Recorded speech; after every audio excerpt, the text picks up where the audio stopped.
തിരുവാലി പഞ്ചായത്തിലെ എറിയാട് സ്കൂൾ പടിയിൽ MLA ഫണ്ടിൽ അനുവദിച്ച മിനി മാസ്റ്റ് ലൈറ്റിന്റെ ഉദ്ഘാടനം മന്ത്രി AP അനിൽകുമാർ നിർവഹിച്ചു. പ്രദേശത്തെ രാത്രികാല യാത്രാ സൗകര്യവും പൊതുസുരക്ഷയും കൂടുതൽ മെച്ചപ്പെടുത്തുന്നതിന് പദ്ധതി പ്രയോജനകരമാകും.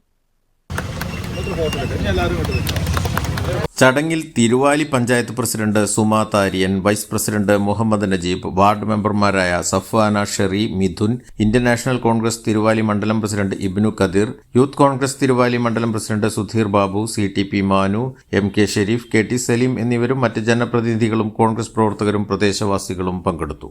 കഴിഞ്ഞ വർഷം നമ്മൾക്ക് നമ്മുടെ MLA പ്രിയങ്കരനായ അനിൽകുമാർ സാർ തന്ന ലൈറ്റാണ് നമ്മൾ ഇന്നിവിടെ ഉദ്ഘാടനം ചെയ്യാൻ എത്തിയിട്ടുള്ളത്. നമുക്കറിയാം, ഒട്ടനവധി ലൈറ്റുകൾ നമ്മുടെ തിരുവാലി പഞ്ചായത്തിലേക്ക് തന്നിട്ടുണ്ട്. ആ ഒരു ലൈറ്റാണ് നമ്മുടെ എറിയാട് ഭാഗത്തേക്ക് ഇന്ന് ഉദ്ഘാടനം ചെയ്തിട്ടുള്ളത്. News bureau, Thiruvali.